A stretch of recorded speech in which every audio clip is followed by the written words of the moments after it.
Are you one of those people whose plants always look like this? Or maybe you're afraid that if you try, they'll end up looking like this. In the next few minutes, I'm going to show you how to turn this into this. First, you need to know what you want to grow. Every plant has a season, whether that's summer or winter. Summer plants need to be planted in the springtime. Summer plants are anything where the fruit is the part that you eat, like a tomato, a cucumber, melon, that kind of thing. Winter vegetables, which are planted at the beginning of fall, are more leafy in general, like lettuces and kale, and even broccoli and cabbage are part of winter vegetables. And some things can be grown at either time. And if you're not sure, all you have to do is go to your local nursery, go seed shopping, and read all the packages. It tells you right there what season to grow it in and when to plant it. Let's find out what we're going to plant today.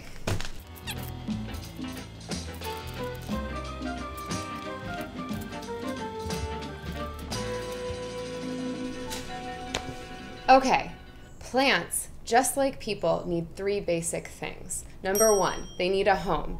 And for a plant, that's an appropriately sized pot with holes in it that's filled with rich, well-draining soil. You must have holes in your pot. If you have a pot that you want to use, but it doesn't have holes in it, you can put holes in it. You can even take pots to your local nursery and ask them to drill holes in it. If it's made of wood or terracotta, a lot of local nurseries will do that for you. Soil is easy. You buy it in a bag at the nursery. And you can also buy compost in a bag at the nursery. So here's one that I like. This is potting soil. This is the compost, nice and light. Now, plant your little baby seeds.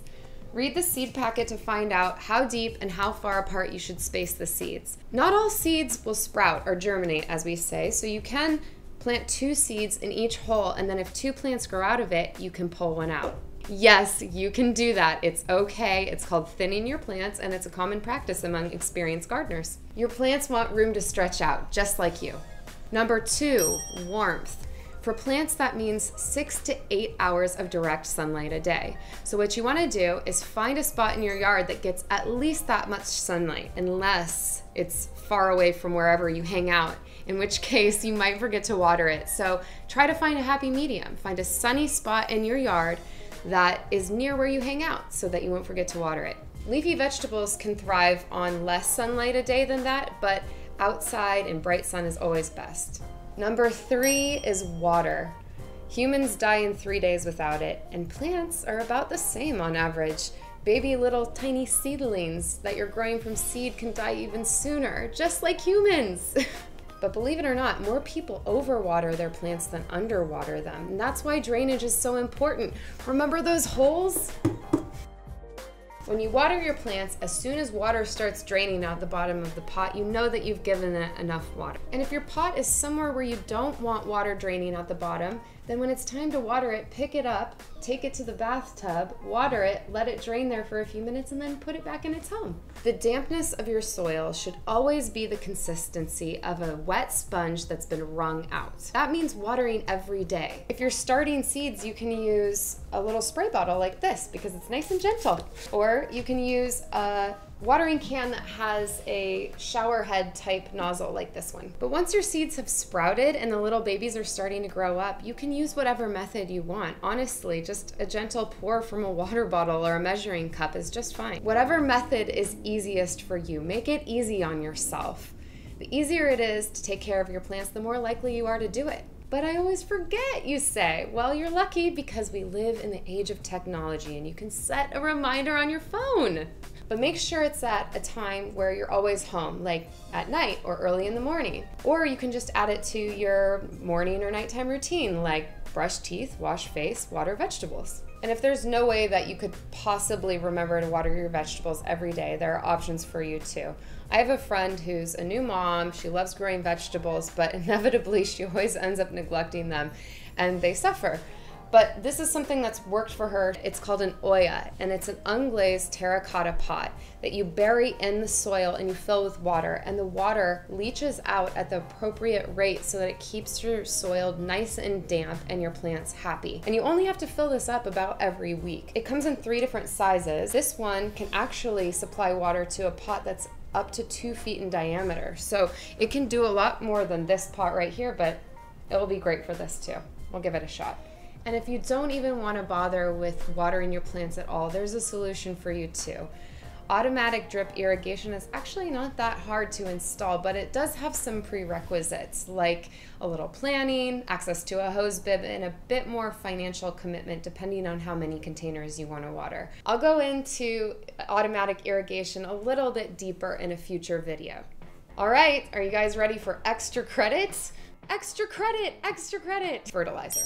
Now, if you've been planting in soil that you got directly out of the bag, it's already full of a bunch of nutrients. So your plants can grow well into their adulthood on the nutrients in that bag. And you won't have to add fertilizer until a certain point. But at that point, I'd consider this a major success.